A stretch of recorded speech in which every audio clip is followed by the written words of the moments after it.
They hate when you elevate, elevate, elevate. They hate when you elevate, elevate, elevate. Yeah. They hate when you elevate, elevate, elevate. They hate when you elevate. Yeah. I had to elevate. I'm way up, way too fly. Yeah, I'm feeling myself. Ain't no chance I'm coming down. No, got a soul view to myself. Yeah. Why would I give it up? Why do they wanna come take my place? I work too hard for it, don't need a replacement. This my vocation. Now I got rollies all in rotation. Hop on a jet just to take a vacation. Remember the moments was trapped in the basement. Now the hard work is all taking me places. Water all black like we trapped in the matrix. Bet on myself and go ball out in Vegas. Living a life like I'm rich and I'm famous. Don't see the grind that I know that it came with. I ain't make it this far for myself. I had to prove to everybody else. I had to set them straight. I had to boss. I had to renovate. I know they hate when you elevate. The stacking up losses, I'm handing them out. Yeah, I had to go delegate. It feel like I'm floating, I'm lost in the moment. I swear I could levitate. They never believed that I would really fly. I had to go demonstrate. I had to set them straight. They hate when you elevate, elevate, elevate. They hate when you elevate, elevate, elevate. Yeah, they hate when you elevate, elevate, elevate. Burn loud, y'all. Burn loud, y'all. What's up? What's up? Marijuana keeping y'all connected. Hashtagging these red eyes, changing the viewers. I read, keeping underage smoking on social media. Definitely killing myself for your entertainment. Sitting here with friends and family, starting a cannabisation. Welcome to another Burn Live show. Y'all know it's been a minute, but I took a small vacation. It's getting down to the nitty gritty. The voting. How about I say the Olympics? Voting is here. Voting is here. Voting is here. There are states that's already started voting out here. We started off in Georgia. A lot of things has been going on. I'm gonna try to take my time today and go over a lot of. Other than that, we got tomorrow, next day, and stuff like that. I am back in town. I know Las Vegas is my home where we started the Burn Live show. Welcome to a lot of people that be watching my show later on. Good morning, good afternoon, good evening, whenever time you're watching the show. I just want to get that long intro out because, like I said, it's been a while since I've been on the show. I'm a little bit excited to get into some of these topics that I'm getting into. So, without further ado, ladies and gentlemen, like I said, I appreciate y'all coming back. Shout out to Facebook, Instagram, YouTube, Rumble, X, and all the platforms that do. Oh, yeah, I got a month. Got a month in the building, y'all. Hopefully that's good luck, but appreciate everybody sitting up in here. I'm smoking on some sour diesel. Sour diesel. We will be getting into some marijuana stories too. We will be getting into a lot of different things. I appreciate everybody hanging out with me. Okay, so not too many people really been getting into the election thing. I do understand. I'm not advising YouTube, but for as communities and people going out there making your decision of who you want to vote on, And both candidates have actually came out and said, hey, you know what? I'm going to acknowledge marijuana weed. So we got both candidates that's actually saying that they're going to acknowledge marijuana weed. So shout out to all the potheads out there. Get your blunts, get your dabs, get your bongs, get anything that you need to smoke, relax, and get comfortable into position. And then we're going to get into the show. So, like I said, both candidates said they're going to legalize weed. You have 4 years of Trump and knowing what he did, and if you didn't like Trump, I expect you not to vote for him. You had 3.5 years of Kamala, what she has done into the office and what she has done too. And lo and behold, when she first came out, we talking about Kamala Harris. When she first came out, she had this big wave of people that was excited to see her. Everybody wanted to join her. She couldn't be stopped. And then she went on interviews and stuff like that. And then it started decreasing. It started decreasing so much that the Democratic Party started bringing out celebrities, and the Clintons came out, Barack Obama came out and scolded black people. I know some of you guys have seen it in your timelines. If you haven't, we will bring it up later on today. I'm just giving you a rundown of what's been going on so far. So Kamala actually came out with what she's gonna do for one percentage, 13% of the communities of America, which is the black community, which I think is unconstitutional. Matter of fact, I know it's unconstitutional for her to be doing that, but she came out with a law like that. So a lot has been happening. Trump actually had a town hall full of women to try to concede to women. A lot of things, a lot of things, a lot of things, a lot of things. I got this report of a CNN meltdown after a black Trump supporter says this about black Kamala Harris supporter. I was shocked to see this because you hear these rumors, ladies and gentlemen. You really be hearing these rumors, and it's shocking to hear these rumors. But it's not too shocking to hear these rumors once you start hearing the rotation of everybody talking the same speech. Okay. Everybody's saying the same thing. I just had a talk with a guy down the street, and I was like, are you voting for Kamala? He's like, man, my girl don't like her. I like, your girl don't like her. What about you? He's like, man, she don't like her. I don't like her. And it's kind of strange that you do find females out here that don't like Kamala Harris. So, without further ado, I'm going to bring up this on CNN to hear what this black Trump supporter says about black Kamala supporters. I am dead on curious of what it's about. I'm not even going to lie to you. I have no idea. I can just imagine the thing that this guy is going to say. But without a further ado, let's get into it. Americans and Latino voters. Kamala Harris has been doing interviews on black media. Trump, though, is overperforming in polling with both groups compared to past Republicans. Here is what he said when he was campaigning in Pennsylvania. Any African American or Hispanic, and you know how well I'm doing there, that votes for Kamala, you got to have your head examined because they are really screwing you. They are really screwing you. Hey, that's facts. That's facts. At this point, if you are considering voting for Kamala Harris after having lived through the disaster of the Biden-Harris administration, I don't know what to tell you, man. I really don't. I definitely think something is wrong, okay?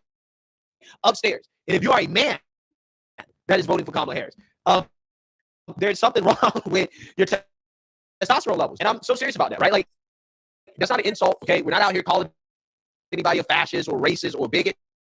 No, just say, listen, you're just not thinking correctly, right? You need to rethink how you're thinking about the issues, because under Trump, he has a proven track record of success. Under Biden and Kamala Harris, in which Kamala Harris said that she takes responsibility for everything Biden did, okay? They both have admitted that she was heavily involved and she would not have done anything different. They have a proven track record of failure, okay? You're literally voting for failure over success. And I personally think that somebody in their right state of mind would not be doing that, right? They should not be doing that. It is Kamala, for the record, but he is denigrating voters for making a choice that he does not like. Shelley, to you, what does he achieve with this? Well, wait, first of all, how is he denigrating voters? He's saying that they are being, for lack of a better word, screwed. Taken advantage of. They're being taken advantage of. They're paying higher pricing. They're working class, the ones that he's talking about, working class, lower middle class. They're paying more for food. They're paying more for gas, and they're being taken advantage of. But and Shelley, over the course of 30 years, they voted.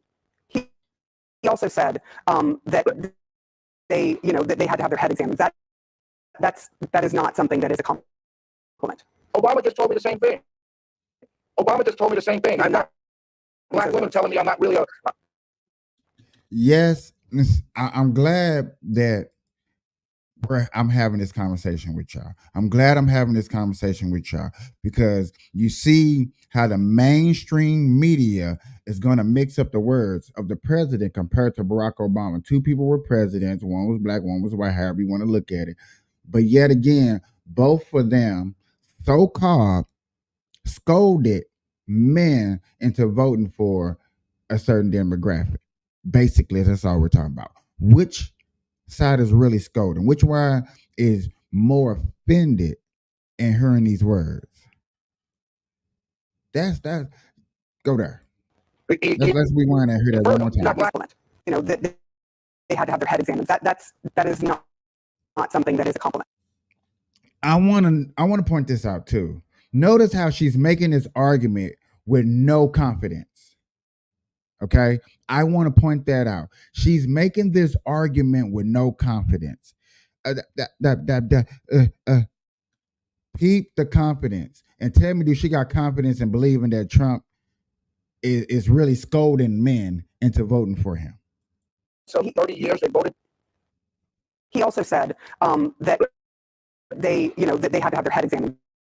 That is not something that is a compliment. Obama just told me the same thing. Obama just told me the same thing. I'm not black women telling me I'm not really a. He inferred them. He implied them. He certainly did. He even threatened us with "You're lucky Michelle's not here." I mean, come on. Let's not make things up. Let's be honest here, and let's really be clear what's being said. If you're an African American man, let me boil this election down in the African American community to a very simple a reference to.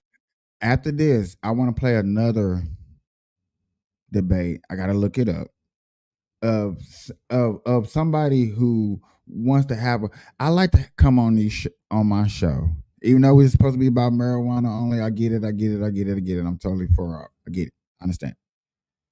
But the whole purpose of my show these days is to come on here and have a realistic interview, a conversation, as I like to say, a cannabisation about things and topics that truly matters. Okay? That's what I be trying to do. Is this a genuine conversation? The great Malcolm X. This race is between House African Americans and field African Americans. And the field African Americans are going for Donald Trump. I'm talking about your men. I'm talking about your men who build, your men who put things together, your men who work with their hands, your men who do things, not the men who push paper, or the men who are connected to power and want to continue to be connected to power. Are you denigrating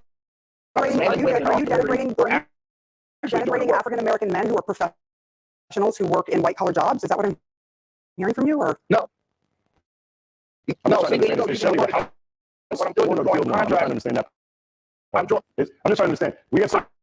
I'm just trying to understand the one that's spitting talking points right now. Are you the House Negro or the field Negro that you're referring to? So I want to make sure your question was about denigrating black people. That literally was your question. You have a Republican who was talking right now about. You literally just said that black men. You actually just said this is an election about House or field.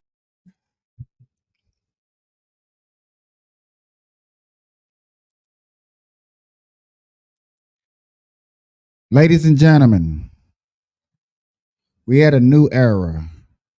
We're talking about house niggas versus field niggas. And what he mean by house niggas, because I'm gonna say house niggas. I'm gonna keep it 100. House niggas. What he mean by house niggas is more corporate, big tech, involved black men. People who are not thinking about the small, middle class, and lower class people. Those are what you called house niggas. I don't specifically know who those people are. Me personally, I don't know who those people are. Jokingly, I would say anybody that's on the Democratic side that's black. That's just jokingly saying, like my brother over here that's offended of him trying to break down a scenario in modern day terms. Now that's a house nigga, okay? A field nigga is like what he just said, and he described it perfectly and genuinely. House nigga is your average day Joe person that's working a 9 to 5, that's building construction, a firefighter, a police officer, an ambulance, work at McDonald's, Taco Bell, um, work in the field. Anybody that's a working class person that's just working paycheck to paycheck, paycheck to paycheck, paycheck to paycheck. That's a field nigga. That's what he's talking about in a modern day sense orality. Okay? We're not talking about back in the day where it was a black man who would snitch on another black man that was trying to be free from slavery. We're not talking about that. That doesn't exist in today's modern today. 2024, y'all. 2024. Okay? I didn't think I would have to go here on this conversation. I was just shocked of where we were going to go. And this is why I wanted to bring conversations up just like this to y'all, because I think things are getting blown out of proportion where we're putting our feelings involved, and our feelings shouldn't be involved, man. We just talking about natural things that go on. People that voting for Trump. You having a black man, Barack Hussein Obama, coming out talking to us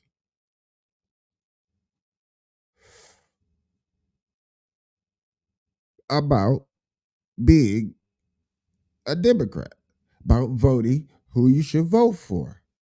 He is upset that the records are not showing the same enthusiastic for Kamala as they did for when he was in office.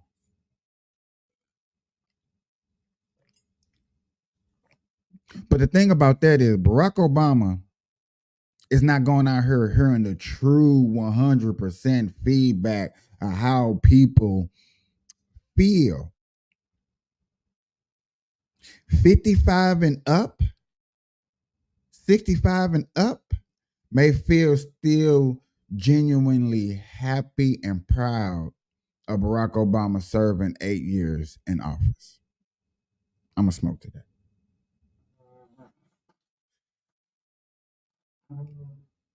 There are some people out here that are not proud of the terms of what Barack Obama did in office. It's a lot of us that are not going to make up the excuses that he couldn't get the job done. And then when you follow up, the question is, what is the job that Barack Obama should have got done? What was the conquest for his action that he needed to do in the White House? Then turn yourself around and ask yourself the same thing. What is Kamala supposed to actually do for the black people? Now, look, I'm totally off just a general, natural conversation. That's how deep this is getting. And to me, it is not even scary. Like I said, man, after 4 years, after this is over with, this conversation like this, it's going to switch all the way back to natural how it was. I hope this sticks. I hope every conversation that we have sticks in people's head for the next 8 to 12 years. It's going to take 8 to 12 years to change this country back into something that it needs to be. It's going to take 8 to 12 years to turn this country back into what it needs to be.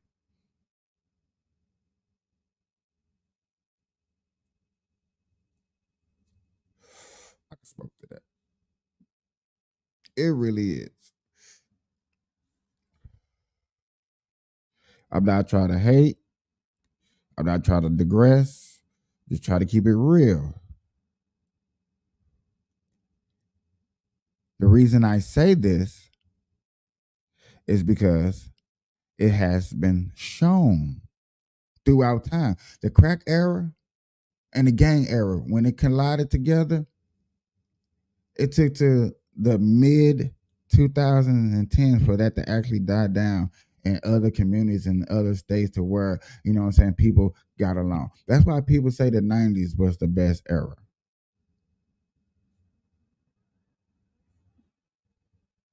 Okay? That's why people say that.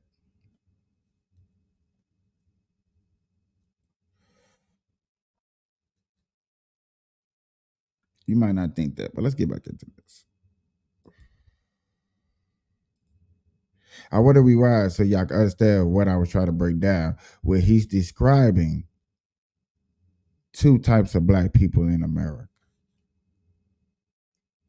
Sorry that I had to go down this racial rabbit hole. Your men who put things together, your men who work with their hands. Simple, a reference to the great Malcolm X. This race is between House African Americans and field African Americans. And the field African Americans are going for Donald Trump. I'm talking about your men. I'm talking about your men who build, your men who put things together, your men who work with their hands, your men who do things, not the men who push paper, or the men who are connected to power and want to continue to be connected to power. I'm talking about men and women. Are you denigrating? And see, there was nothing he said right there. I'm sorry. I got to stick right here. I got to stay right here. I have to stay right here. I'm sorry. But there's nothing he said that was denigrating. He just separated class of black men. He didn't say nothing negative. I'm going to repeat myself for those in the back. And I wish I could have got this on all my channels. He did not say nothing disgrading, bad, or negative about black people. He said field. It's just middle class and poor class people that work a 9 to 5 or a 12-hour shift or 16-hour shift. Somebody that's bringing home at least 60 grand to 80 grand a year. Okay? That's it. Then he said house. He said, okay, y'all the one that's more in power, more that's thinking about maintaining legislations and think deeper into politicians and politics and laws and rules to make sure that your pockets are filled. Like, ooh, Tiffany Henyard, the super mayor of Dalton, Illinois. That's a house Negro. She's only worried about pockets. Hers. We talking about mayors. And let's get out of the racial part. How about that? Let's get out of the racial part. We're talking about anybody who's taking 100%. We can look it up and we see that you are taking money from the average Joe people. Yes, and I'm rather look more at mayors, DEAs, governors,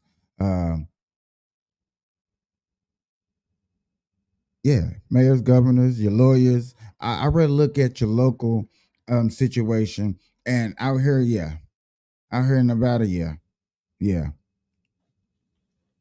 I don't understand. We make so much money off these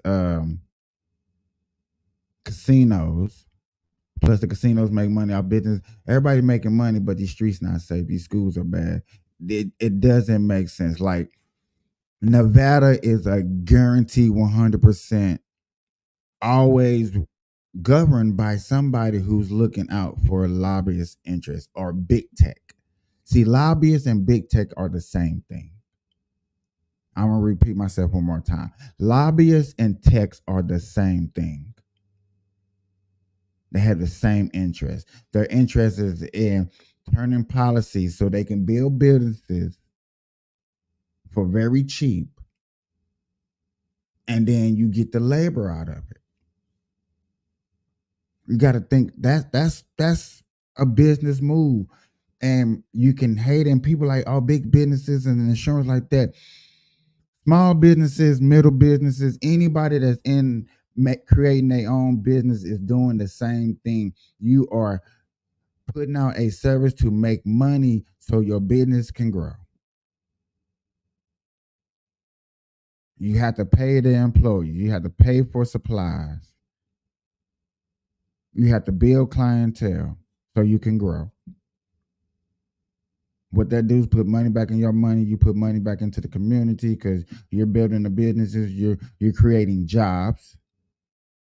Creating jobs meaning more opportunities for more people to make money and stuff like that. So you see, this is where I think people like, I heard a conversation. No, we should only deal in trade. Everybody should be making the same amount of money. I was like, yeah, no. It sounds good, but then you're worried about, you're missing out on the capitalism that's involved in this situation. You really is.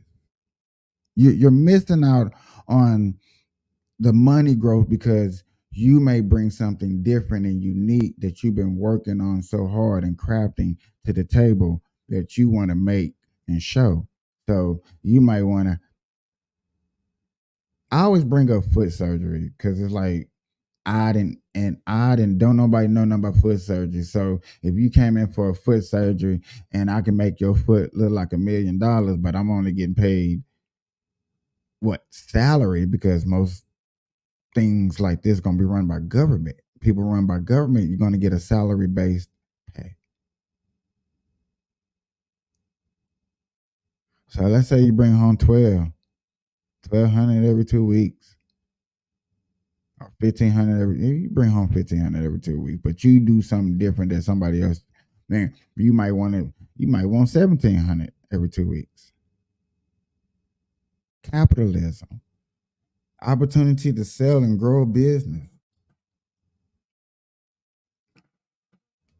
Yes, and I do get it. You do not want so many big companies coming together. You do got to understand that when you're in a small business in a small lane, that you might want to collab with somebody to grow a business and stuff like that.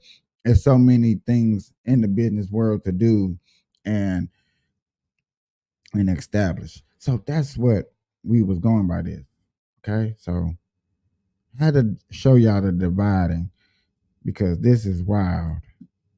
And it's not wild, it's just accepting the responsibility of what class you fit in. Are you generating African American men who are professionals who work in white collar jobs? Is that what I'm hearing from you? Or No. It's showing you how I'm doing. I'm trying to understand that part. I'm just trying to understand. We have someone spitting. I'm just trying to understand the one that's spitting talking points right now. Are you the house Negro or the field Negro that you're referring to? So I want to make sure your question was about denigrating black people. That literally was your question. You have a Republican who was talking right now about, you literally just said that black men, you actually just said this is an election about house or field. This is the nonsense that we are listening to right now by those that are supporting Donald Trump. That's exactly what you Again, you know what's so funny about this? As a black conservative, seeing black liberals melt down over this guy playing the same card that they played against black conservatives for years, who decided to support Republicans, right? Basically trying to say that we are sellouts, that we are racial slurs. Okay, always trying to compare black conservatives to the black person that would have supported slavery, that loves the white man, right? You guys all know. Okay, these are things that have been said time and time again about black conservatives, right?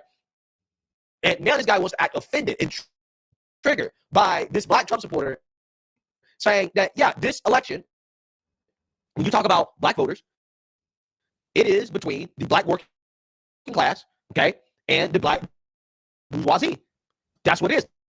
That's true. That is the analogy that he was making right now. He said it in a way that, hey, you can call it controversial, but I don't think it's controversial because this is the type of language that has been used to smear black conservatives for years now, right? So don't say and try to act like, oh, I'm so upset, I'm so hurt. You can't say stuff like this.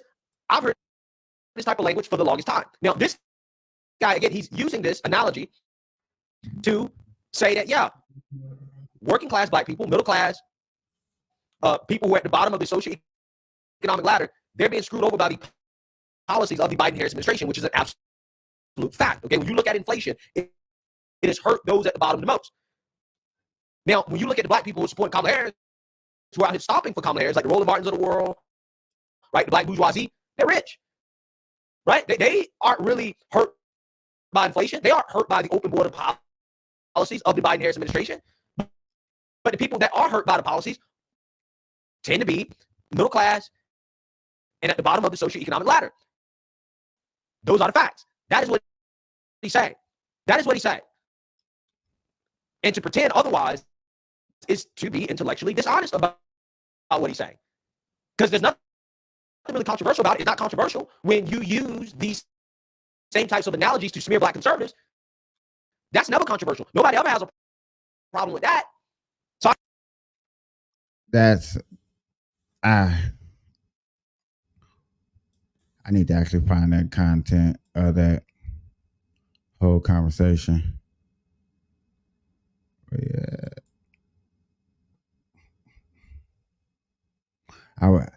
When you see, he covers good conversations, and then like as soon as he sees them, then I get the full coverage, like maybe a day late coming down my news feed. I really, really do. So Harris sat down with Fox, though. That's what I'm looking for. No bull crap. Come on, Fox. Do your thug this. Where the interview at?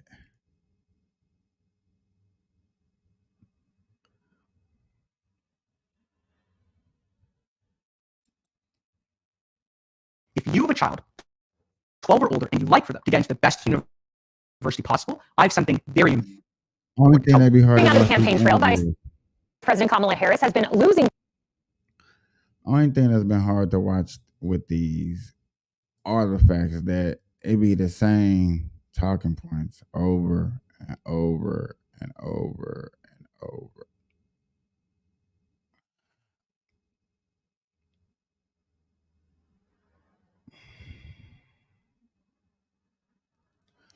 So if it's tonight, that means it already happened, or it's in, or they're doing it now.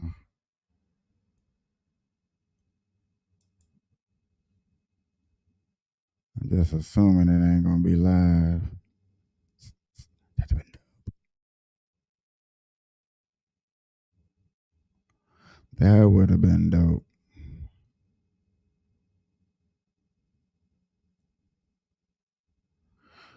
Now I do got some people that aren't talking about it. Some people are talking about it because we know about it, especially in this world. Okay. All right, y'all. Let's see what we got in the marijuana news then. Switch it up on us. And we just come back to that a little later.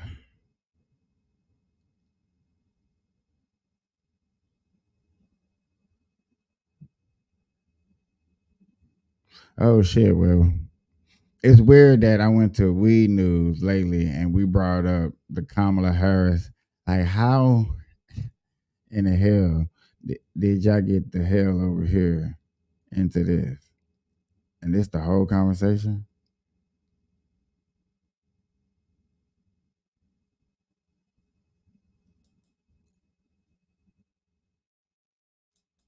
Marijuana cases and would not send people to jail for simple possession of weed. And as vice president, have been a champion for bringing marijuana down on the schedule. So instead of it being ranked up there with heroin, we bring it down. And my pledge is, as president, I will work on decriminalizing it because I know exactly how those laws have been used to disproportionately impact certain populations and specifically Black men. Connect me from the people I have worked with and that I am from. But again, part of the challenge that I face is that they are trying to scare people away because they know they otherwise have nothing to run on. Ask Donald Trump what his plan is for Black America. Ask him. I'll tell you what it is. Look at Project 2025. Project 2025 tells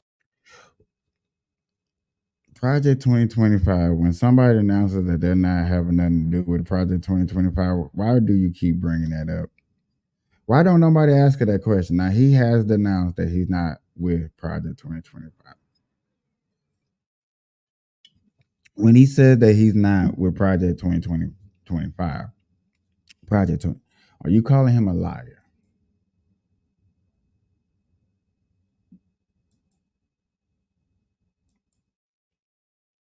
I'm just curious.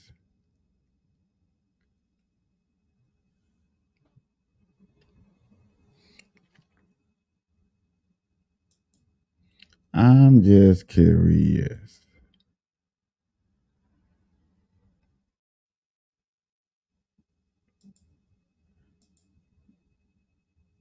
you the plan includes making police departments have stop and frisk policies. The plan includes making it more difficult for workers to receive overtime pay. The plan includes ending the ability of Medicare to. Oh, wait. So no tax on overtime is gonna make it harder for Black people to get overtime? Am I hearing this correctly? Is this edit correctly? The plan includes making it more difficult for workers to receive overtime pay. The plan includes ending the ability of Medicare to negotiate drug prices. You know what we have done? He said he would. We did, which means that that's how we brought down the cost of prescription medication. His plan includes making it more difficult for working people to get by and to destroy our democracy. You know what he says he'll do? Terminate the Constitution of the United States. That's right. The measure of that is based on who you lift up. The work that I have done through my career and most recently even when I was in the United States Senate to help write the George Floyd Justice and Policing Act. Cory Booker and I worked very closely on that. Could you tell people why that didn't pass through? Give folks a quick civics lesson. We couldn't get the votes in Congress. There's a clip somewhere of me fighting with a Republican senator to actually get it passed. We couldn't get it passed. But Any confidence in this conversation? She sound like a leader? Does she sound like a leader? Do it sound like she really know what she's talking about when you're trying to get this bill passed against the Senate, to the Senate? I'm just asking. Does it sound like she has confidence? Does it sound like she's going to bring peace to Ukraine? Does she think she can stop the war? Or is she just going to keep asking, ceasefire? We can send money. That's okay. Just ceasefire. Just stop so we can send you some more money. Change your diapers. What we did when we came in office and during the time that I've been vice president is we passed an executive order. So whereas we were trying, and I have been trying to make these things national so that everyone would have to do it, an executive order by the president and our administration says that for federal law enforcement, the following things have to happen, which we for the first time put in place. No knock warrants, barring chokeholds, a national database. Now it's for federal law enforcement, but a national database for us to collect information and track police officers who have broken the law. And this is no small issue, this piece, in addition to everything else, because as we know, we've seen plenty of examples of a police officer who committed misconduct in one jurisdiction and then goes to another jurisdiction and gets hired because there's no place that's tracking their misconduct. So these are some of the things that we've done. And then listen, I'm still going to always work on getting the George Floyd Justice and Policing Act passed. Well, that's just not true. And where it occurs. I think a lot of the frustration comes from people who will say sometimes politicians volunteer lies because, yes, it's great to try to pass the George Floyd Policing Act, but you probably know you can't get the votes. So why push that? Why push that on people? But I don't subscribe to that approach, and I'm going to tell you why. It took a long time for the Voting Rights Act to get done. It took the brutality of what happened when John Lewis and all those were trying to cross the Edmund Pettus Bridge. It took a lot of work over our history to do what we have accomplished thus far. And man, the fight and the things that she tried to explain when she's just breaking down the law is just wild. It's wild.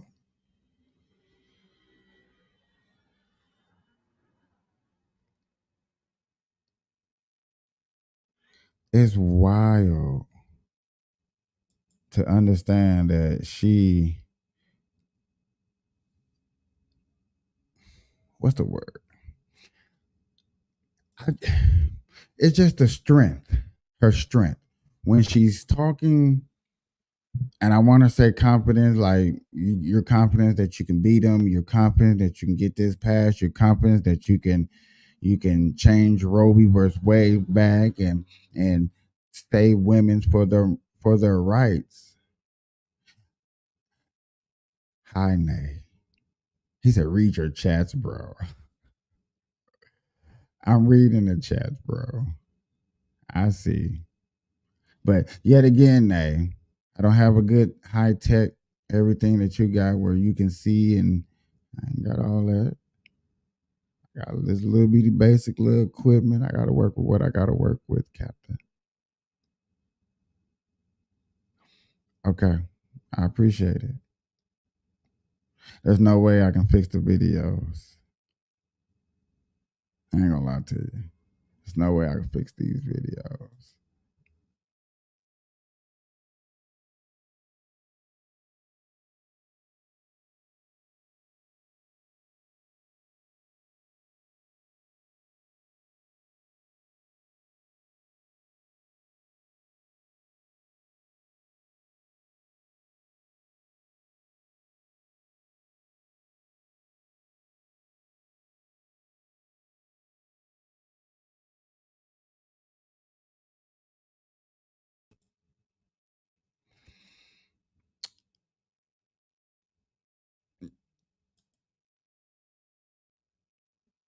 Yo, Nay.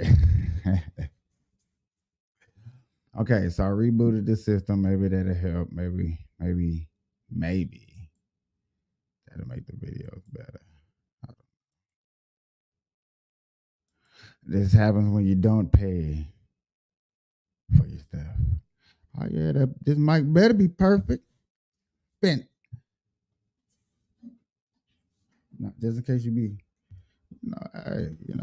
gotta pay for some type of perfection.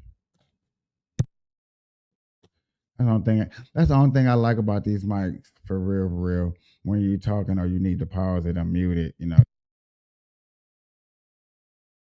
it's just a tap away, and it's cool. I think that's one cool thing about it, for real. What's up out there, man? What's up out there, YouTube and Facebook and Instagram and all these streaming services? How y'all doing out there?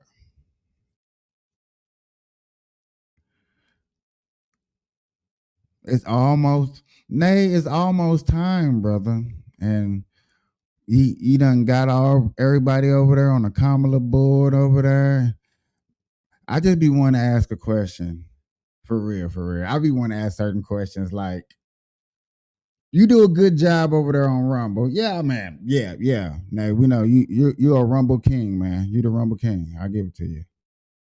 Got people sending you face emojis. You yell at us if we don't do it. Yeah. I see all of that stuff. I just think it's hilarious that. Why you yelling at me? Huh? What's up? Do it. What's up? Boy, you got a fresh haircut. You better tell that nigga fresh up off me, nigga. I'll pull your chick. Rip the fuck out the back of his neck. He gonna lose all control. Tell him you'll pull his chick. Tell him, Snow. But yeah, Nay. Are you live right now? Hey y'all, go check out Nay. I always tell my audience to go check you out, especially when I can catch you on my way home before I try to do something and I listen to you rant off about something you heard on the news or you caught somebody in a lie or you and what's his name?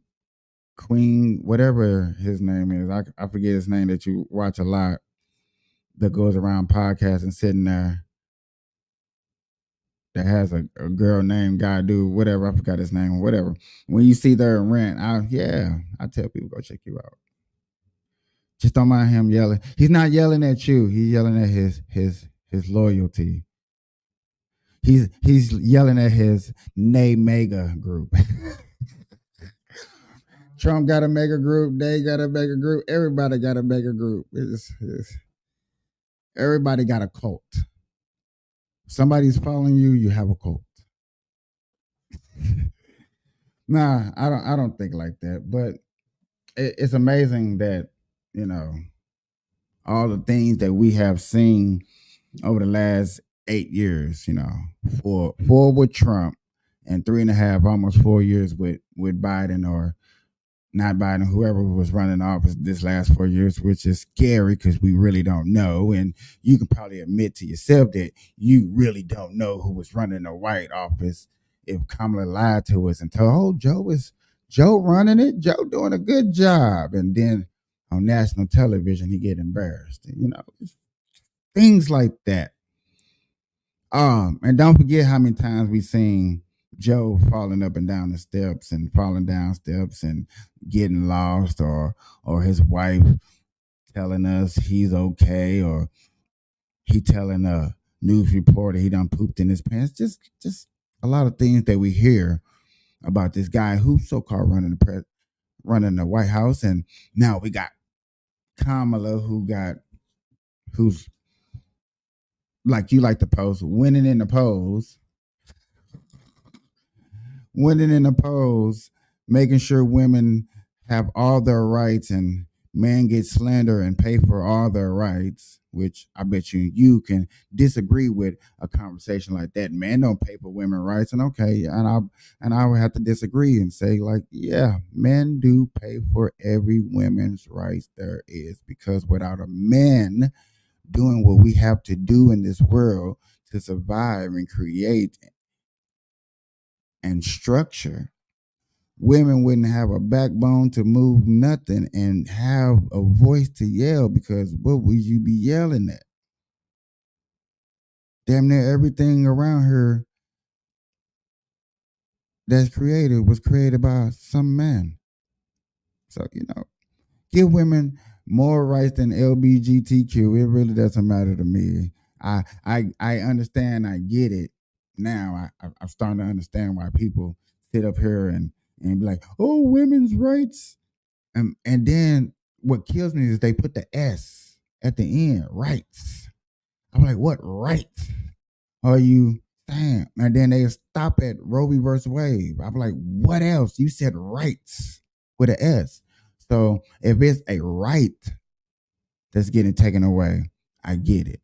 But if y'all up here arguing, and I hear y'all guys literally specifically say rights with an S and can't say none other policy that women's rights are getting taken away, I just think guys just a little bit they're lying there to your audience. Like you tell other people that they belong to their audience. So, but here or nay, or they or there, whatever. He's probably gone, y'all. He don't wasn't hear these truths and facts that we spit over here on the Burn Live show, or he's probably telling his audience, you see this black guy who's a sellout or to his own community, when I just want to see my community grow economically, not just stupidly selling drugs in the streets and going on TikTok shaking their asses thinking that that's all we're good for.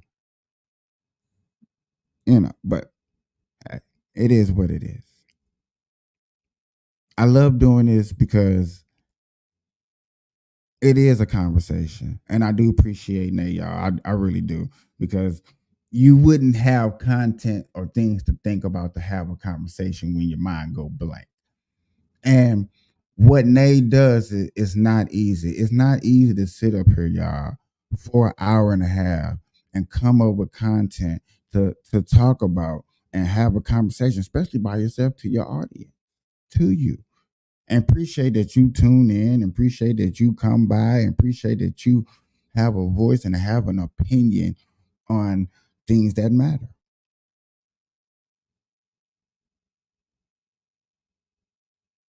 But then I hear people opinions and they be like, Kamala, Kamala, Kamala. We go back to this Kamala conversation. And then I don't know if the video was good, but like we went back to what that black man said. This election, if it boils down to it, comes down to a house Negro and a field Negro. And we broke that down on what that means. I think it should just come down to policy. I don't care about your feelings. I don't care about what you don't like, how somebody tweets on the internet. Because I don't like how people tweet on the internet, but who cares? As Tim Walsh would tell you, mind your business if you care in your feelings about how somebody tweets on the internet. And then you're so upset about how somebody tweets on the internet to the fact to where y'all want to take away freedom of speech, but y'all don't see that in the writings. I've been calling that out since last year. I've been calling this out since last year, that y'all are slowly letting the Democratic Party come into tuition to want to take away freedom of speech. It's a Democratic lady right now in Atlanta that's got Young Thugger in court over freedom of speech. He's in court over he's in court over RICO, because I know Nate likes to look it up. He like, no, he's a RICO Act. It's the RICO Act. Capiche? You're wrong. He's in court of RICO. Okay, yeah. He's in court RICO, but they built the case off of rap lyrics. Shit, I don't know. You seen Kamala trying to pull that last second stunt talking about she's gonna do a black reparation bill. I have a little thing I want to bring that up where I heard a black reparation bill for black people. That means you have to be descendant of blacks. There's a lot of you black people out there that are descendant of slave owners. Like, you came over here on a boat as a slave owner. You was not Kunta Kinte. Okay?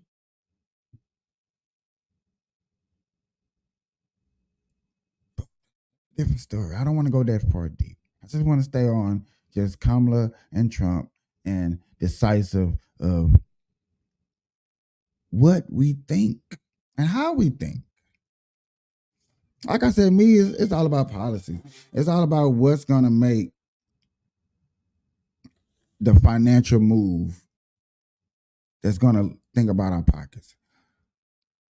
Who has the best argument that's really going to make a difference for the American people, period? I don't care about color. I don't care about race. Which one of these two candidates is really going to put some effort in of trying to stop a war? Like, let's stop this. or something's gonna, or we as Americans gonna make a difference if we're so big and powerful, right or wrong, right or wrong, right or wrong. I don't know how big and powerful we are. How about that? We're gonna stick to that. But I know somebody can look it up and it's like, oh yeah, we're this big, we're this powerful.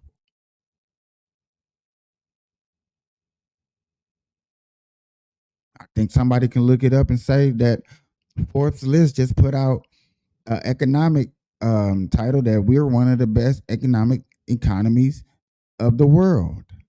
So we should have some type of pull of making a decision of trying to stop something because somebody ain't gonna eat. If you cannot stop nobody from eating, not powerful. If you can't cut off somebody's water supply, you not powerful. No disregard to sovereign countries. I get it. You're new, you're young. We used to be like that once upon a time. Once upon a time, America did wrong things. Let me put that out there too, because some people be like, oh, Capiche, you won't even admit that America was racially wrong. Okay. America used to be racially wrong, legally doing it the right way. I said it. There you go. Was it wrong to have slaves? No, but did they do it the right way? Yes. Did they fight for it? Yes. Did they free the black people? Yes. Did black people fight for their rights to vote? Yes. Did they fight for the reason of equal pay? Yes.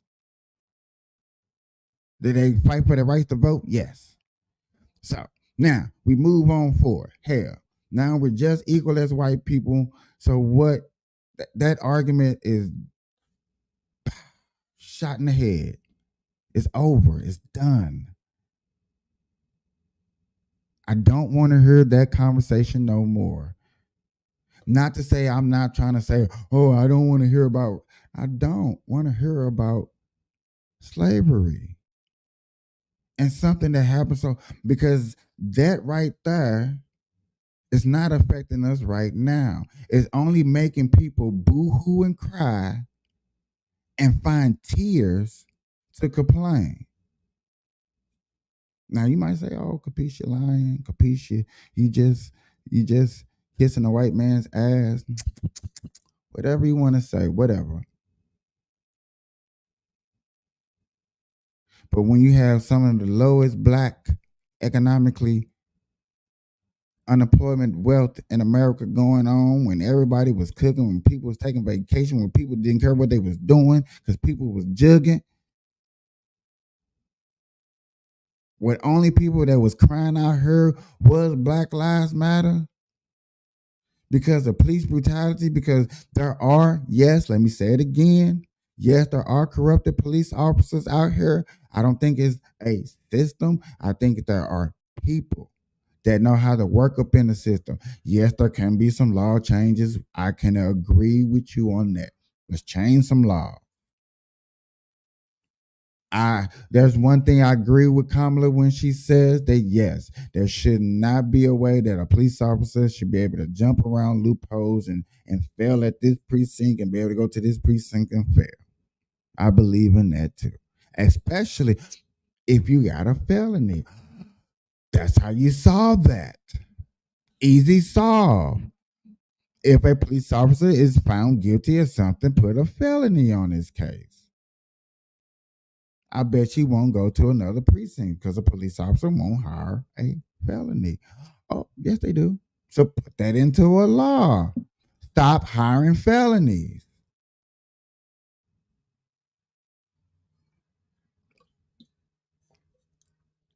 Simple little things that we can do just to agree upon. Simple little things that I believe American people can agree upon.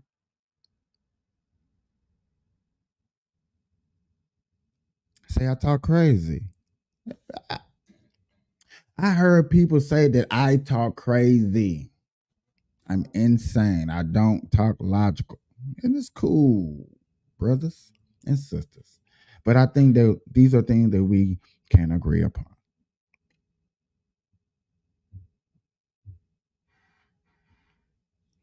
There are places out here, California, Chicago, Nevada, New York, West Virginia, Minnesota, Florida, where the cost of living is just dummified high.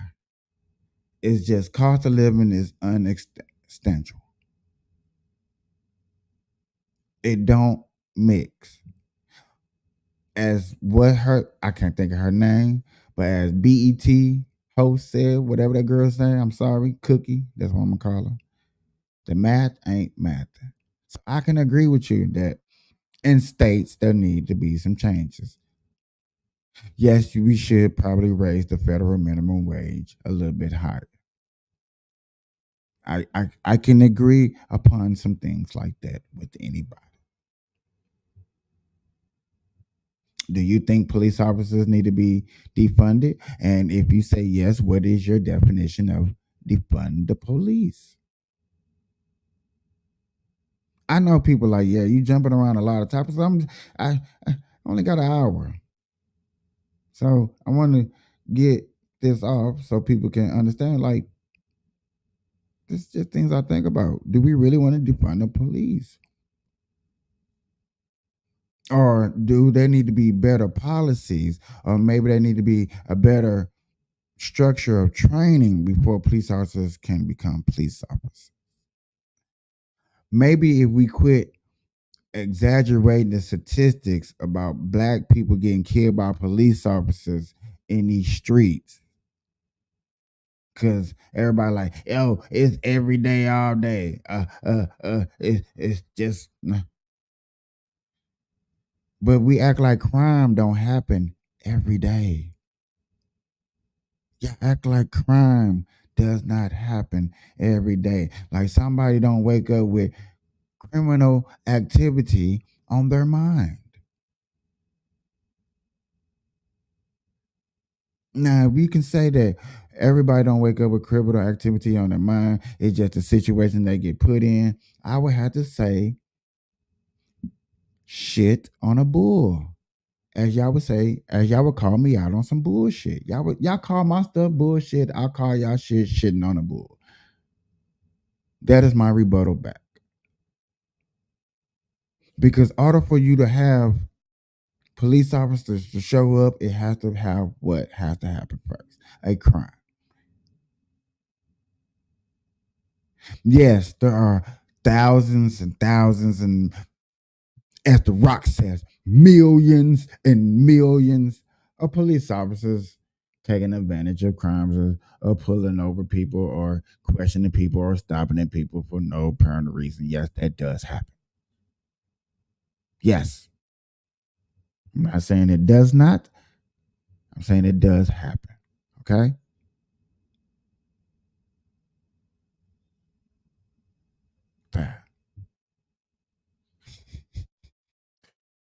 Is that okay?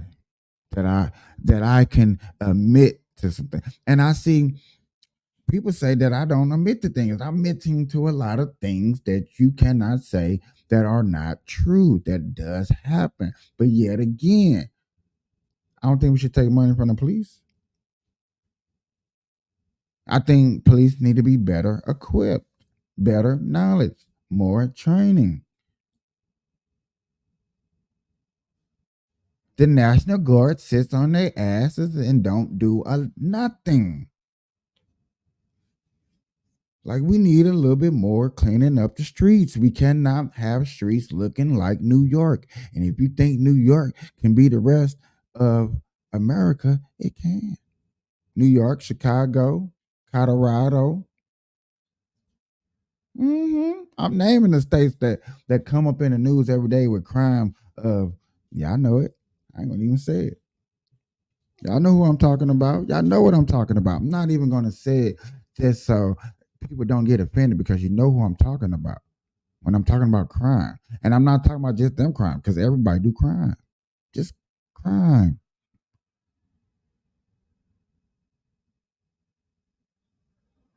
You got Walmarts and stuff shutting down because it's organized crime of 25 to 50 people run up in the stores and grab everything and run out. Are we making a statement?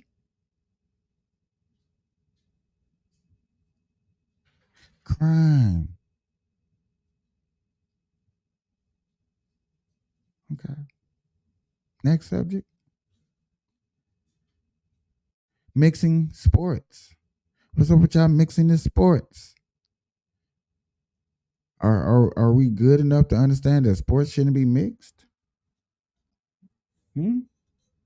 Boys and girls and boys, men and women. Are we really doing this? Los Angeles Sparks just announced first transgender woman to come out in the open, but retiring.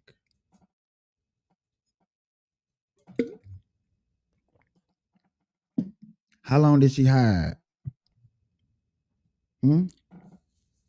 How long did she hide? What she hiding for? What the hell is you hiding for? Look what they made me do. Look how I served you. What you hiding for? How many other people are this way in this industry? In other industries. Like really?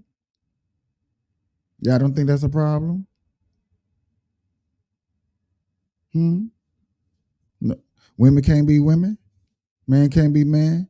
But if you are transgender, you can't be transgendering. Uh-huh. I didn't want to give it to you, man. Yeah, Get you banned. right on. But can y'all understand? Can y'all see that?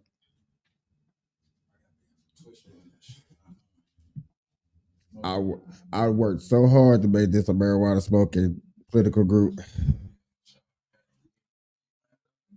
Sometimes I work. Hey, ladies and gentlemen, they know we done took our stripes. I done took my exes. That's why they on Rumble, and I don't knock him from going on Rumble on platforms that are more freedom of speech. I don't knock that. But for real, I just want my content everywhere. Cause I know one day somebody gonna look back and they're gonna look at these contents and stuff they're recreating, like, dang, that dude was really there were really supporters out there. Like he been talking like this for a long time. I've been called a sellout to the black community for a very, very long time. Like that selling out to the black community is nothing new to me.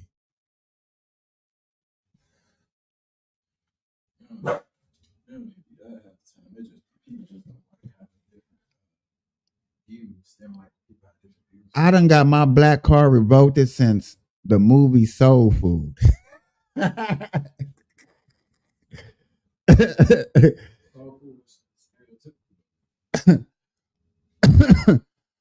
But I'm just saying, I just people been telling me I want to be white so bad. Like, who wants to be white? I just wanted to be American. I just thought that was the most beautifulest shit.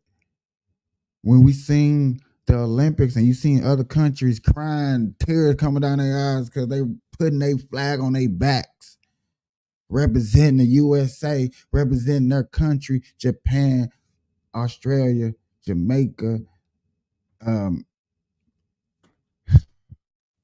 Russia, China, Japan. You know what I'm saying? When you represent your country, that's what I be talking about. That's what I be trying to open people's eyes. Like, I don't give a fuck about no other country but here. Cause this is the country where if you look it up, nay, if you still around, I'm looking for you, but you ain't gotta put no comments. If you still around, nay, go look this up. Name another country that has more of us brown people becoming millionaires, rich. Huh? See who producing more millionaires like that. Bro, I know you heard Nay. I love it. I love it. I love it. But I'm just saying, but For real. And that's the beautiful thing that I look at America and I'm like, down, that's because of my slave ancestors. That's what they fought for. Harriet Tubman, Malcolm X, uh, Bobby B. Jordan, anybody in the past that actually stood up there and fought for our rights, this is what they was fighting for us to be here.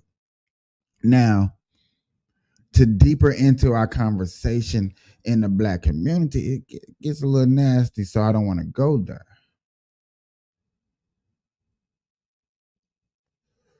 But the American dream is still here. There's no other country that people are trying to flood to as fast as here. Maybe France, because I've been hearing on the news a little bit lately that France is getting overrun with migrants coming off boats, sneaking into the city.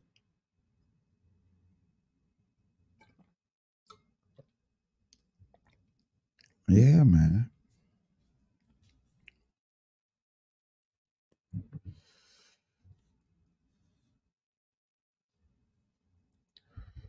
I had a dude tell me the other day. Matter of fact, dude told me last night I was brainwashed. I am brainwashed. I've been listening to too much of that Trump.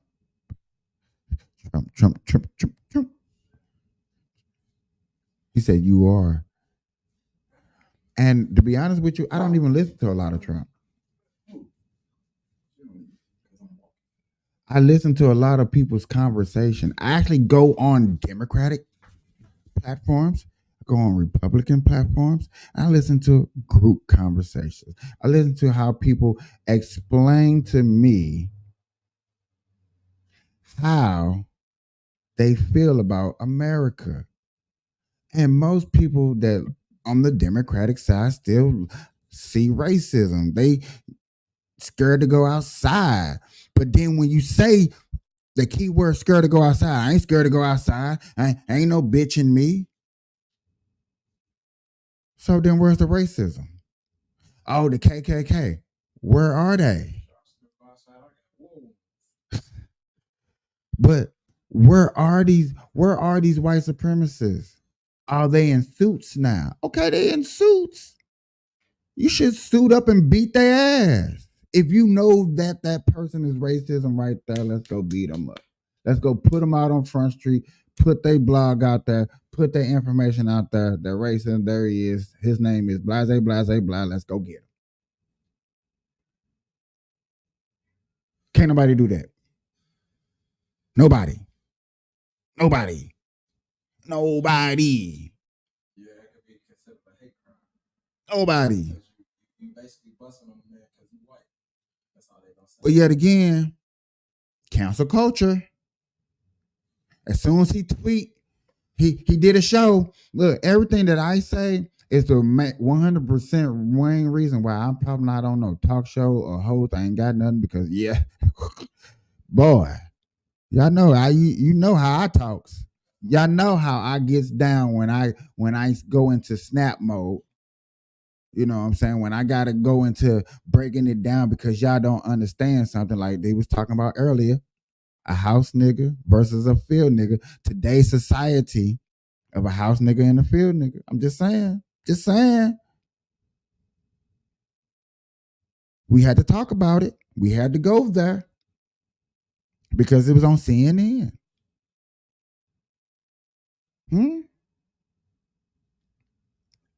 Man broke it down. He said a field nigga is 9 to 5 middle class man and somebody that's trying to make it, trying to eat. You know what I'm saying? House niggas is people that's pushing paper and legislation. And like I said, for an example, Mayor Brandon Johnson of Chicago is a house nigga compared to me being a field nigga. That's what he was talking about. That's the difference. Mayor Super Tiffany Henyard of Dalton, Illinois. House nigga who blatantly bluntly stealing money from the people. They have town hall meetings and bring receipts upon receipts upon receipts. So stop playing games when you sit up here and you look at these Democratic ran cities or these Democratic run policies and look at them and like they are shitty. They're not good. They're ineffective. When you sit up here and say that only thing that Kamala Harris can say is the main talking point that she been practicing for the 2 months and a half that she was sitting in the basement before she got on here to make sure she's speaking right. That's what she does. She has not said nothing unique. Same talking points. That's why I cannot sit here and watch different interviews with her because she don't know how to switch it up. She don't know how to talk something different.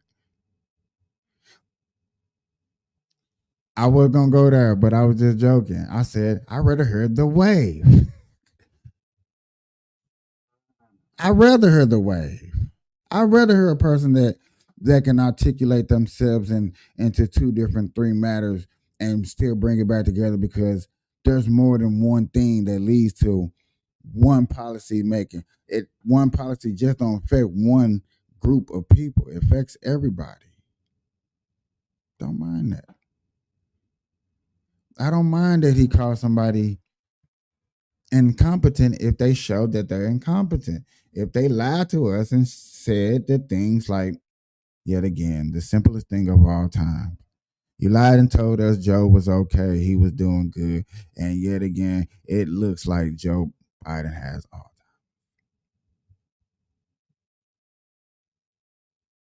I have never ever said on my show, not one time, that I want Sleepy Joe to be sleeping for forever. But I had a lot of people come on my show and repeat those words. I have a lot of people say that to my face outside of just having normal conversations. But yet again, Donald Donald Trump then had 2.5 assassinations attempts on him. And yes, I said 2.5 because out here in Nevada, a person did get pulled over, a cop full of car. I mean, a dude got pulled over, a car full of guns, was heading in the same direction of the Trump rally.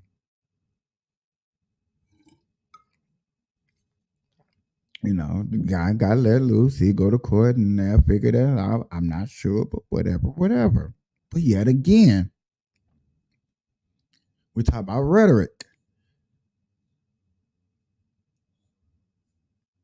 conversations, debates, rallies, stuff like that. When you hear CNN news anchors say that Trump is Hitler, he's a threat to democracy, and all these speeches like that. See people running now. People running because we get into the meat and potatoes.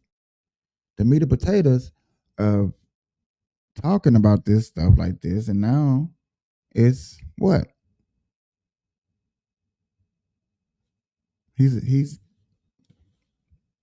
2.5 attempts shot at. So you don't think none of those has anything to do with the Democratic Party? These are things that I have named. I have went down and just broken down like across the board. Is the reason why Kamala shouldn't just get because of this rhetoric and stuff that she has done.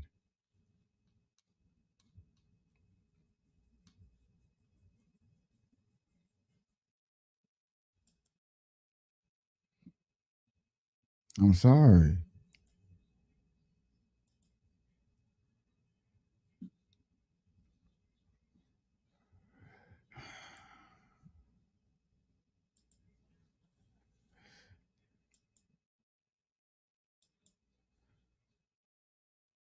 See what's going on.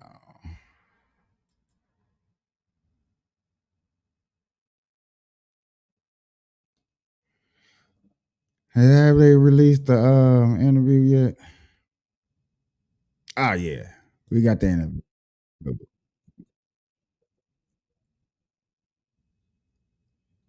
We got some of the interview. Let's watch a little bit of the interview. Her on Fox.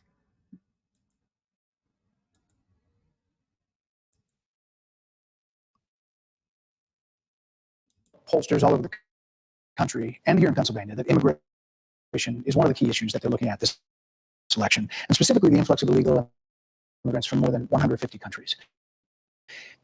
How many illegal immigrants would you estimate your administration has released into the country over the last 3.5 years?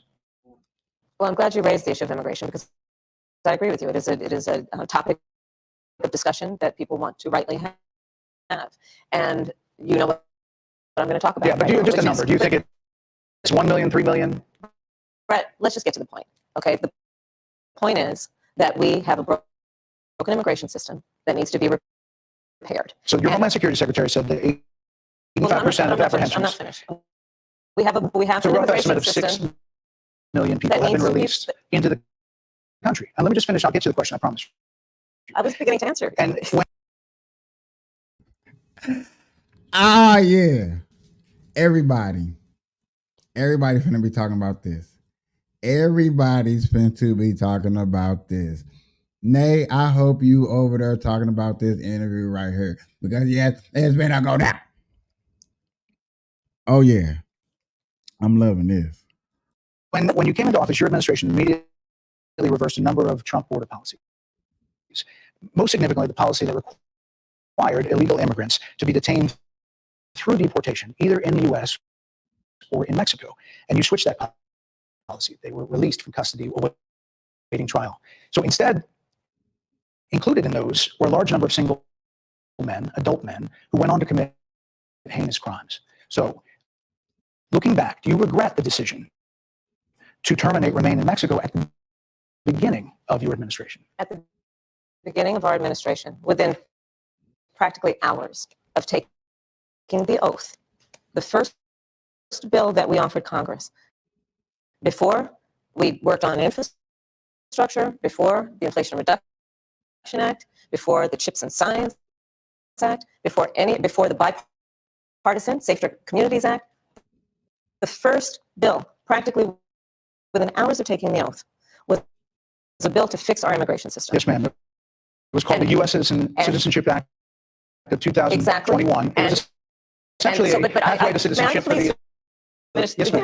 may I finish responding, please? But you have to let me finish. You had the please. White House and the House and the Senate, I'm and in they the didn't bring middle up of that bill. responding to the point you're raising, Okay. and I'd like to finish. Yes, ma'am.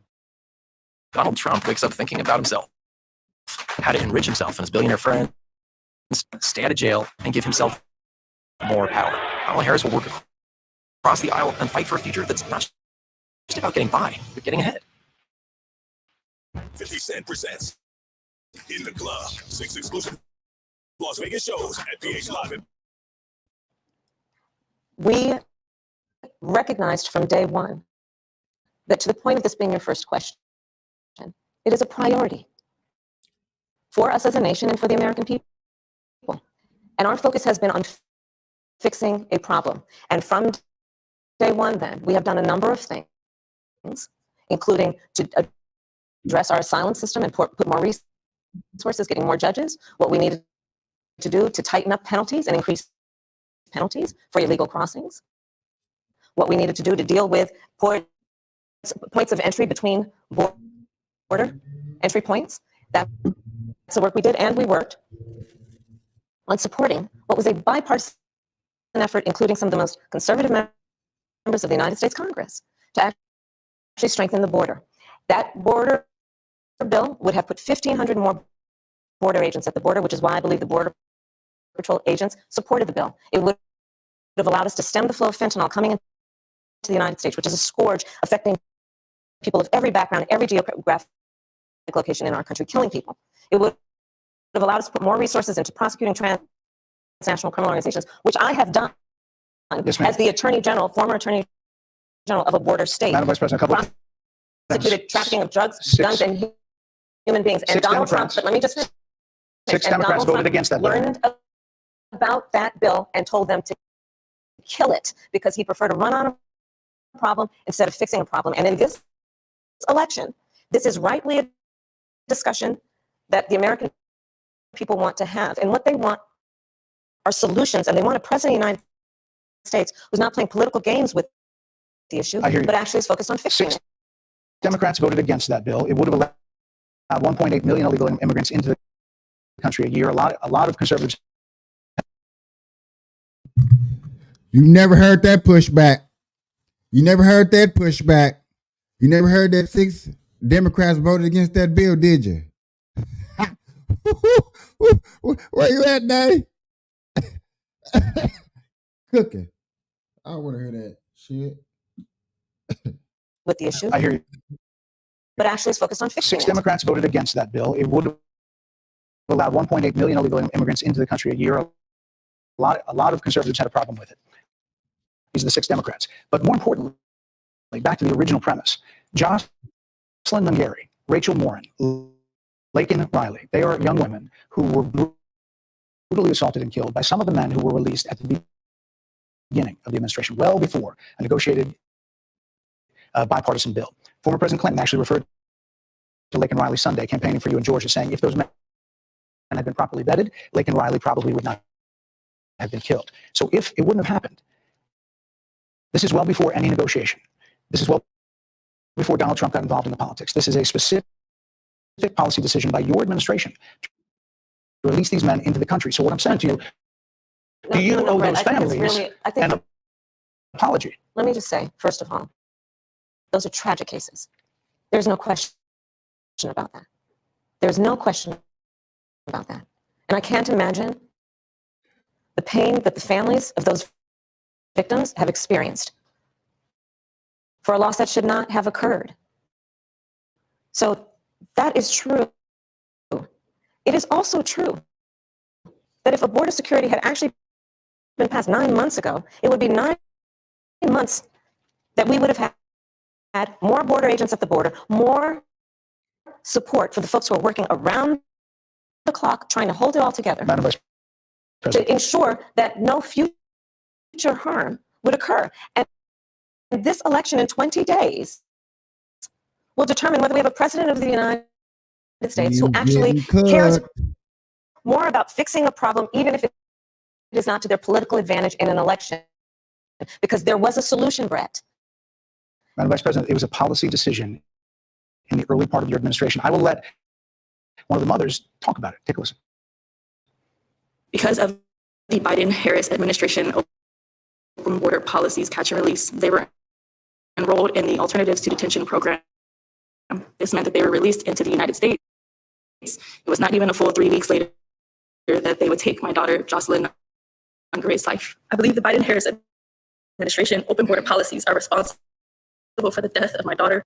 That's the early days. So do you owe them an apology is what I I'm will saying. tell you that I am so sorry for her loss. I'm so sorry for her loss. Sincerely. But let's talk about what is happening right now with an individual who does not want to participate in solutions. Let's talk about that as well. Right? In all fairness, I told you, I feel awful for what she and her family have experienced. During that time, you said repeatedly that the border was secure. When in your mind did it start becoming a crisis? I think we've had a broken immigration system transcending, by the way, Donald Trump's administration even before. Let's all be honest about that. I have no pride in saying that this is a perfect immigration system. I've been clear, I think we all are, that it needs to be fixed. We need more. I was just down at the border talking with border agents, and they will tell you, and I'm sure you probably, I know you investigated, you are a serious journalist, they will tell you, we need more judges. We need to process those cases faster. We need the support for those cases that should be prosecuted. They need more resources, and Congress ultimately is the only place that's going to get fixed, Brett. Well, that's how this system works. That's the premise of this question. There were 90 plus executive orders that were rescinded in the first days. Many of those were Trump border policies. I'm not going to stay here because there's other things to talk about, but you frequently talked to the Border Patrol Union for support of that bipartisan bill, and they did. They supported it. But they also just endorsed Donald Trump and said, you've been, quote, a failure with border security. Why do you think they said that? I think they're frustrated. And I get it. They want support. They want support. And that's what that border security bill would have done. These guys down at the border, these men and women, they're working hard. They're working around the clock. I get it. There's a lot of people that look back at what you said in 2019 when you first ran for president. And there have been changes, and you've talked about some of them. When it comes to immigration, you supported allowing immigrants in the country illegally to apply for driver's license, to qualify for free tuition at universities, to be enrolled in free healthcare. Do you still support those things? Listen, that was 5 years ago, and I'm very clear that I will follow the law.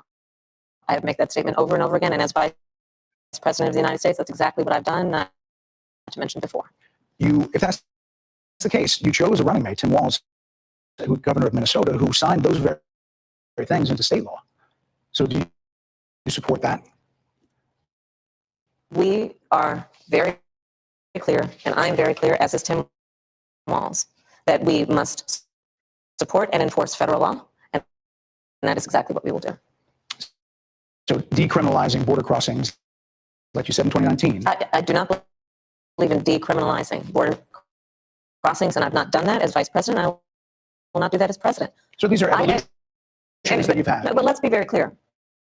I'm the only person who's running for president who has prosecuted transnational criminal organizations, from the Sinaloa cartel to the Guadalajara cartel to people who have trafficked in guns, drugs, and human beings. I have spent a significant part of my career going after people who present a threat to the safety of the American people and cross our border with the intent of doing us harm and cross our border illegally. And I will do that work as vice president. I take that. We got Most people more, enter their baby. and make a crucial mistake that could cause them. That's what I'm talking about, man. We getting deep all up into this.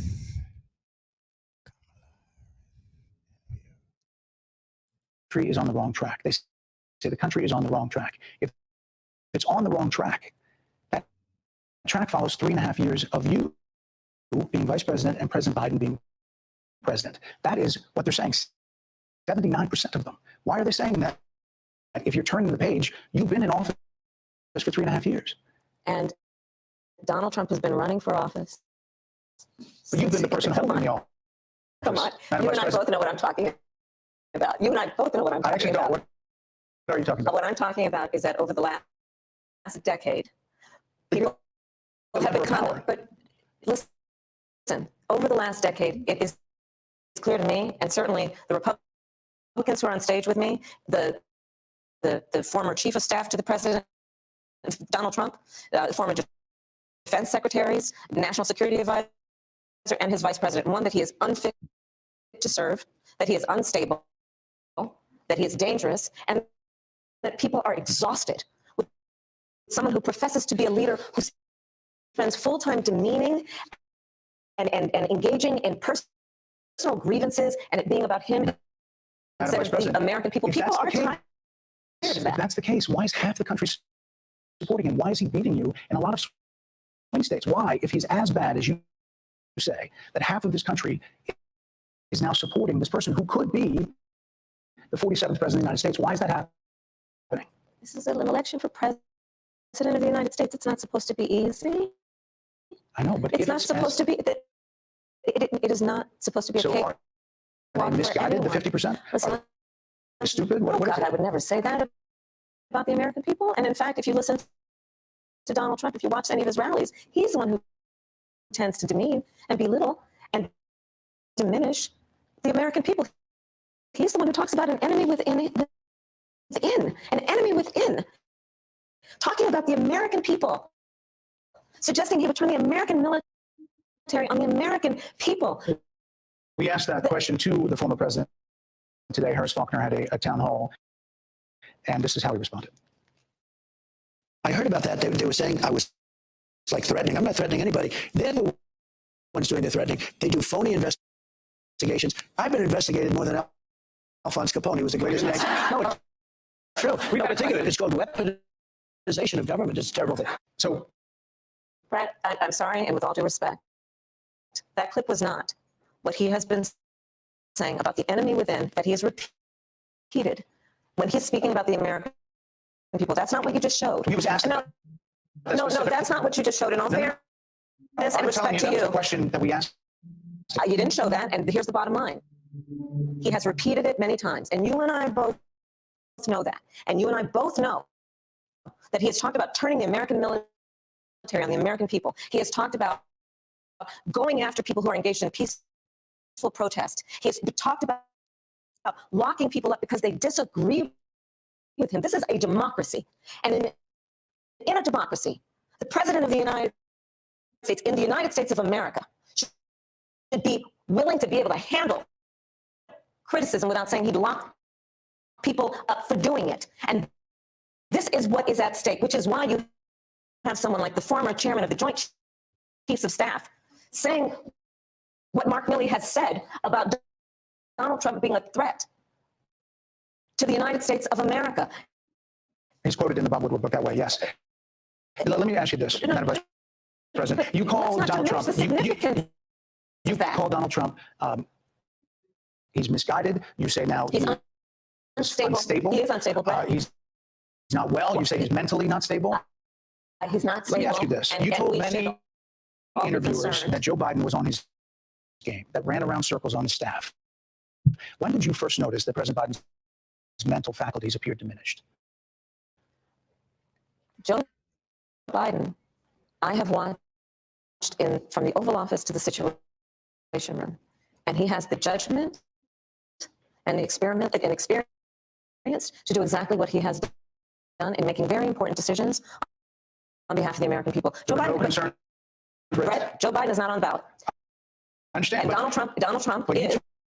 And Donald Trump is. George Clooney said within a few minutes of talking to President Biden at a fundraiser that he thought this was not the same Joe Biden that we saw on the debate stage. Trump is on the ballot. I understand.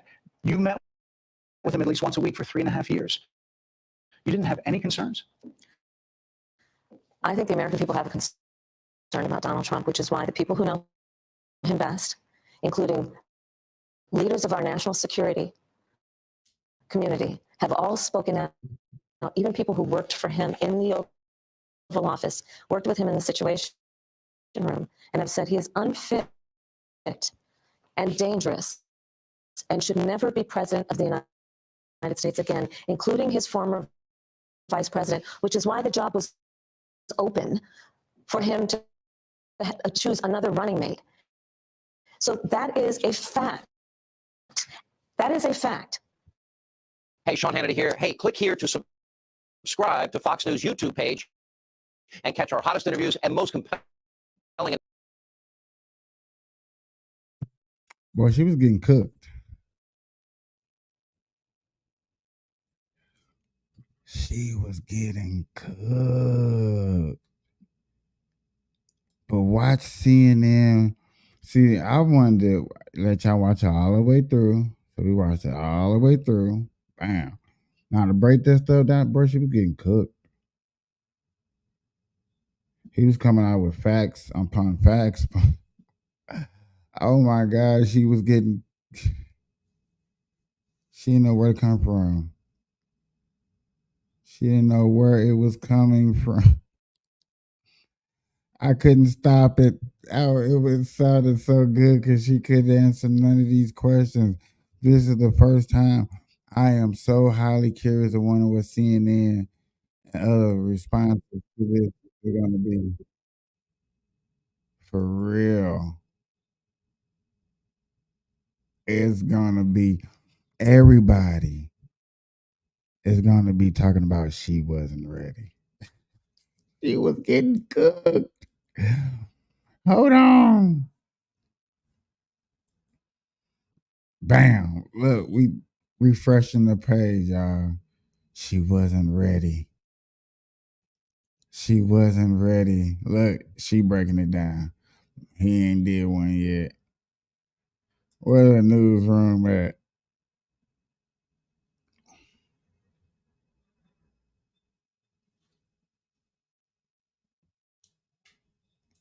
Let's see what this is, y'all. We got My husband and I are going through IVF treatments now, but Donald Trump's plan could ban IVF in some states. My husband is in the military. What if we end up in a state where IVF is no longer legal? What will we do then? I'm Kamala Harris, and I approve this message. If you've been getting scam texts like these, it was me. I said that probably means your data's been leaked. And I have all of it. Who leaked it? I did it. I leaked it.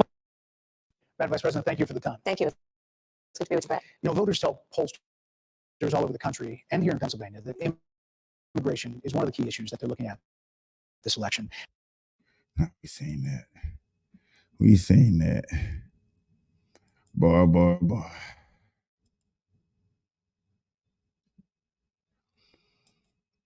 Boy, she was getting. I'm sorry to say, y'all.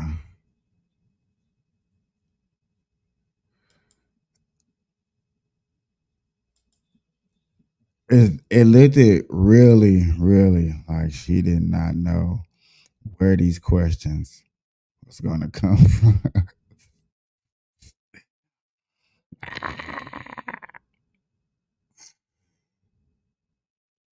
Oh, and then we can be like, meanwhile, while that's going on, you had Trump over here. Hey, let's get this question because I believe that's what this is about. Oh, I want to talk about IVF. I'm the father. You don't hear that again. I'm the father of IVF, so I want to hear this question. This morning, Donald Trump spent time trying to close a cavernous gender gap with less than 3 weeks until Election Day. Part of his strategy, which played out at a town hall on Fox News with an audience of all women, was to talk about issues like inflation and the border. And he also talked about IVF, saying that he is, quote, in favor of fertilization. The town hall just wrapped up. CNN's Elena Treen is here talking. He was following that, talking about this. So, Elena, a lot of questions for you. But the first, and this is definitely not one that I expected to ask, but what are you hearing from your sources about why he thinks, claiming that he is the father of IVF and that he is somebody who is very supportive and involved in fertilization is a plus? Right. I mean, this was obviously one of the most notable, if not bizarre, moments of that town hall, Dana. I do want to read some of the quote for you, just so you get a sense of it, and then I'll break down what I'm hearing from my conversations with Trump's top advisor. So he said, quote, "I'm the father of IVF." Went on to say, "We really are the party for IVF. We want fertilization, and it's all the way. And the Democrats tried to attack us on it, and we're out there on IVF, even more than them. So we're totally in favor." Again, a pretty bizarre statement. When I asked him directly about what does he mean by saying I am the father of IVF, I didn't really get a lot back. But I will tell you that more broadly speaking, Donald Trump believes, and I've heard this in my recent conversations, but I've also known this from covering him on this issue for the last several months, he believes that he set the tone for the Republican Party on this issue. I remind you, back in February, we know that the Alabama Supreme Court then had made a ruling that embryos and life began, life began at when they are embryos, when children are embryos. That was a ruling that the Alabama Supreme Court did. That had led a lot of hospitals and clinics and so on to pause IVF treatments. Donald Trump came out quickly on that, saying, "Oh, we are the party of IVF. I support IVF," and a lot of Republican officials followed suit. This is something I can tell you, Dana, that Donald Trump consistently brags about. When he's asked about women voters, about why he doesn't think that he is doing so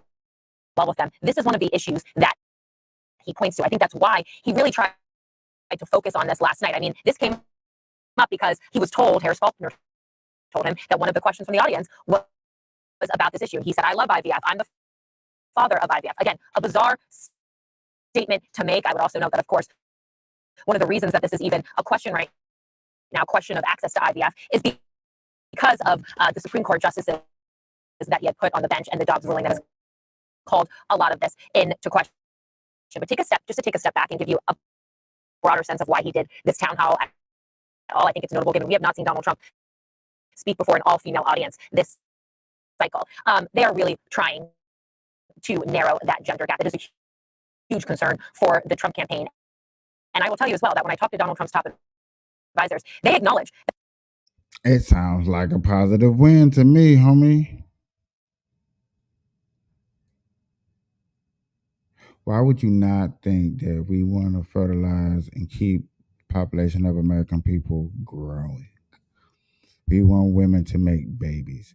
Why wouldn't you think American people wouldn't want American women to make American babies? I'm just saying, that's like, I heard that argument and stuff like that, but nah, I really understand where women coming from for as I want to make a baby. This is a new way to make a baby, and if it's a successful results out of it, then go ahead and go for it. Just make sure you be safe. Taking everything comes with a risk out here, so be careful and some stuff like that. That a lot of women do not like Trump, the man. They do not like his rhetoric, but they think that they could maybe win them over by talking about the issues. Again, this is one of the issues that Donald Trump thinks that he can make headway on. Of course, I think the way he did it is definitely up for question. Dana? Elena, thank you so much for that reporting. I appreciate it. I'm joined here at the table with some other terrific reporters, Hans Nichols of Axios, The Washington Post, Leanne Caldwell, and CNN and Bloomberg's Mia Malika Henderson. Hi, everybody. I'm going to just give you a break. Poor Hans. He's the father of IVF. See, I heard somebody else was. So this town hall, as we said, they taped it yesterday, I believe, but it just aired today, and it was wrapping up as we were coming on air. And some of these questions, actually, the question about IVF and more broadly abortion, which we'll get to in a little bit, they were at the end of the town hall. Most of the questions from what appeared to be a pretty friendly audience in Georgia were about crime, immigration, about trans issues. So it was kind of a Fox-friendly topic selection, if you will. Let's talk about that kind of big picture before we get to the nitty-gritty of IVF and abortion. Yeah. Listen, I mean, if you're Donald Trump, you really hope that the campaign turns on these issues where he is strong with voters, immigration and crime. And in many ways, those are culture war issues. They are motivating issues, quite frankly, in a way that the economy is not. He is very, very weak on abortion. And you see this playing up and down the ballot with not only Donald Trump, but Republican candidates all across the country who are really having to sort of try to reframe their approach and the language around abortion. And you saw, I think, some of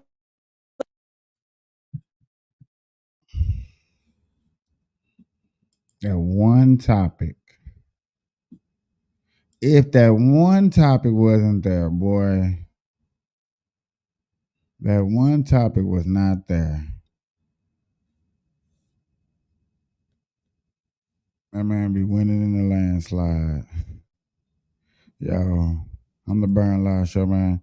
Marijuana keeping y'all connected. That's how we do on the Cannabis Conservative Tip